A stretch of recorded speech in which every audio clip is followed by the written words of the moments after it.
السلام علیکم ورحمۃ اللہ وبرکاتہ۔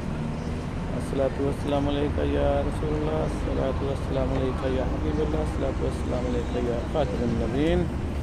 حاضرین ناظرین، آپ کیسے ہیں؟ امید ہے آپ سب لوگ اچھے ہوں گے، خیریت سے ہوں گے۔ اللہ سبحانہ تعالیٰ آپ کو اپنی حفظ و امان میں رکھے، آپ کے کاروبار میں اللہ سبحانہ تعالیٰ برکات عطا فرمائے۔ حاضرین ناظرین، حالات حاضرہ کے مطابق جو کل ویلاگ میں بات کی تھی تو یہ تمام ایم این ایز نے اس کے مطابق ہی کام کیا۔ ہم نے ان کو سمجھانے کی کوشش کی کہ یہ لوگ اپنی ذمہ داریاں ادا کریں، لیکن انہوں نے پارلیمنٹ میں اپنی ذمہ داریاں ادا کرنے کے بجائے وہاں پر مچھلی منڈی کا ماحول بنایا، اور 50 ممالک کے سفیر اس تقریب میں شامل تھے۔ جو پارلیمنٹ کا پہلا اجلاس تھا، 50 ممالک کے سفیر وہاں پہ تھے، اور پھر پی ٹی آئی کے جو یہ نئے نئے بندر جیسے ایم این اے جیسے شیر افضل مروت جیسے لوگ ہیں، ان کی حرکتیں، ان کی کرتوتیں دیکھ کر یہ پتہ چلتا ہے کہ یہ لوگ سرکس کرنے کے لیے آئے ہیں۔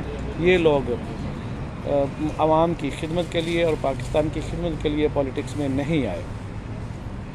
اور ناظرین، اتنے دکھ کی بات ہے، اتنی افسوس کی بات ہے کہ یہ تمام پڑھے لکھے لوگ ہیں، اور پڑھے لکھے لوگوں نے ہی پاکستان کا بیڑا غرق کیا ہے۔ ان پڑھ لوگوں کے ہاتھوں سے پاکستان کا ابھی تک کوئی نقصان نہیں ہوا۔ جتنے بھی یہ پڑھے لکھے لوگ ہیں، خاص طور پر جو لوگ ایچیسن سے پڑھے ہیں، ان لوگوں نے ہی پاکستان کو اسلام کا بیڑا غرق کیا ہے۔ تو اللہ سبحانہ تعالیٰ پاکستان کو محفوظ رکھے ان نادیدہ قوتوں سے، ان لوگوں کو جو لوگ یہ کافروں کے کالجز میں پڑھے ہیں اور پڑھ کر کے انہوں نے عوام کی اور پاکستان کی کوئی خدمت نہیں کی، اور تمام تر خرابیاں پاکستان کے معاشرے میں پیدا کی ہیں۔ اور یہ جتنا بھی ماضی میں بھی جو معاملات ہوئے ہیں اور جو اب بھی ہو رہے ہیں، اس میں یہ ایچیسونین کے جو تعلیم یافتہ ہیں، ان کا زیادہ تر کردار جو ہے وہ پاکستان کی سالمیت کے خلاف ہی رہا ہے۔ میں ایچیسن کے خلاف نہیں ہوں، لیکن ان کی جو تربیت ہے وہ غیر اسلامی اور غیر شرعی تربیت ہوئی ہے۔ اس میں شریعت کی کوئی تربیت نہیں ہے، اس میں آداب اور اخلاق اور غیرت کی کوئی تربیت نہیں ہے۔ اس لیے یہ لوگ کسی کو بھی کچھ نہیں سمجھتے، اپنے ذاتی مفادات کے لیے، اپنے مفادات کے لیے یہ لوگ اسٹرگل کرتے ہیں۔ اور آج پڑھے لکھے لوگوں نے جو اسمبلی میں جو ماحول بنایا وہ جانوروں کی منڈی کی طرح تھا، اور ان لوگوں کو وارننگ دیتے ہوئے کتنی بار سمجھایا کہ یہ لوگ اپنی ذمہ داریاں ادا کریں، اپنی ذمہ داریوں کو پوری کرنے کی کوشش کریں، لیکن یہ لوگ ہر محاذ پر ناکام جا رہے ہیں۔ خاص طور پی ٹی آئی کے جو ایم این اے ہیں وہ انتہائی ناکامی کی طرف جا رہے ہیں، اور ان کے سامنے پارلیمنٹ میں بیٹھنے کا اور پارلیمنٹ میں جانے کا کوئی مقصد بھی سامنے نہیں آ رہا۔ وہ ایک ہی نقطے پر ہیں کہ ہمارے لیڈر کو چھوڑ دے تو پاکستان چلے گا، ہمارے لیڈر کو نہیں چھوڑیں گے تو پاکستان نہیں چلے گا۔ اس سے بڑی کیا جہالت ہو سکتی ہے؟ لیڈر جیلوں میں جاتے رہتے ہیں، آتے رہتے ہیں، لیڈر اس سے بھی زیادہ کامیاب ہو کر نکلتا ہے جیل سے، لیکن یہ لوگ پاکستان کو تباہی اور بربادی کے دوراہے پر لانا چاہتے ہیں۔ اور تباہی اور بربادی کیوں نہ لے کے آئیں؟ ان کا لیڈر جو ہے وہ اسی لیے پاکستان میں لانچ کیا گیا ہے کیونکہ اس کا جو نانا تھا وہ قادیانی تھا۔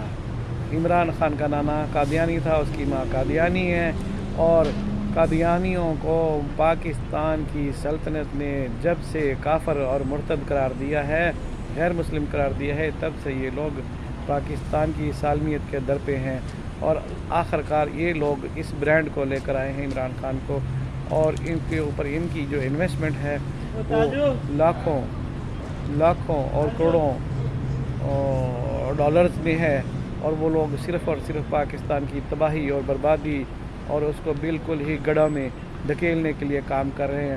آج بہت دکھ کے ساتھ یہ بات میں کر رہا ہوں، اس میں کسی کو کوئی شک ہے تو وہ بحث اور مباحثہ کر سکتا ہے کہ عمران خان کی جو والدہ محترمہ تھی وہ قادیانی تھی، وہ مسلمان نہیں تھی جی۔ ان کا عقیدہ وہ ربوے والا ہے جو مرزا غلام احمد قادیانی کا تھا، وہی اس کا عقیدہ تھا، اور اس کی اولاد بدلہ لے رہی ہے پاکستان سے، پاکستان کی عوام سے، اور بدلہ اس لیے لے رہی ہے کہ پاکستان کی عوام نے نعرے لگا کر قادیانیوں کو کافر قرار دیا، اور پھر آخر کار پارلیمنٹ سے اس بل کو منظور کروایا اور ان کو سرکاری سطح پر کافر قرار دیا گیا۔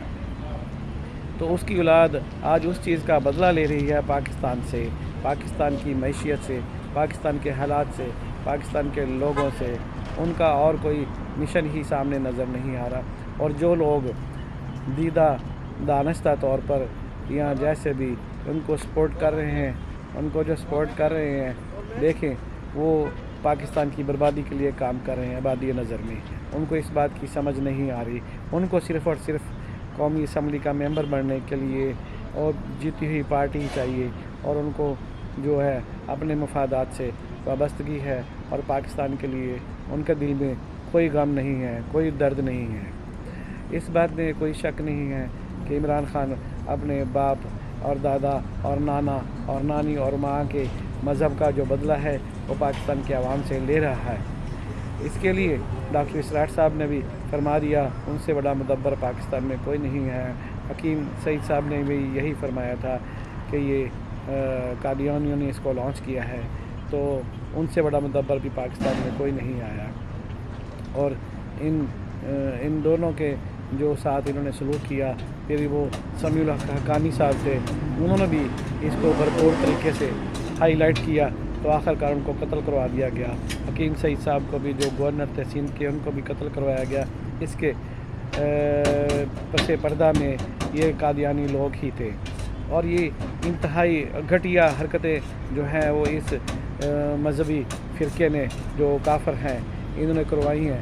آخر کار چھوٹی بات ہے، وہ بھی نہیں کرنی چاہیے لیکن کرنی پڑے گی کہ وہ قندیل بلوچ جو اس کی گرل فرینڈ رہ چکی تھی عمران خان کی، اس نے جب ٹی وی پر آ کر قومی میڈیا میں آ کر اس نے کہا تھا کہ ایک پنکی پیرنی ہے، تو سب اس کا راج چلتا ہے، سب اس کا حکم چلتا ہے اور یہ اس کے تابع ہے۔ تو جب اس نے یہ بات ٹی وی میڈیا پہ کی ہے تو اس کے کچھ عرصہ بعد اس کو قتل کروا دیا گیا۔ یہ اپنے کسی بھی مخالف کو اس نے زندہ رہنے کا حق نہیں دیا، اور خود وہ زندہ رہنے کا حق مانگ رہا ہے۔ ابھی اس کی عمر 70 سے 75 سال ہے۔ اس عمر میں بھی وہ پاکستان کا اندر سے شدید ترین مخالف ہے، اور پاکستان کی بربادی کے لیے وہ جتنا بھی کام کر سکتا ہے اس نے مرنے تک وہی کام کرتے رہنا ہے۔ اس نے اپنے مشن سے نہیں ہٹنا ہے، کیونکہ ان کے جو بہترین دوست ہیں جناب محسن بیگ صاحب، جو ان کو دھرنوں میں اربوں روپے کی فنڈنگ کروا چکے، ان کی بیٹیاں بھی ان کے دھرنوں میں ناچتی رہیں، ان کو جو ہے انہوں نے پھر بعد میں عمران خان نے جیل میں بھی ڈلوایا جی، اینٹی ٹیررسٹ پوسٹ ان کے گھر میں بھیجی۔ تو وہ فرماتے ہیں کہ ایک عرصہ تک امریکن ایمبیسی عمران خان کو وہ تنخواہ دیتی رہی ہے، اور ان کو گھر بھی لے کے دی اسلام آباد میں، وہ کرائے پہ رہتے رہے ہیں، اور ایک گاڑی لے کر دی ہے۔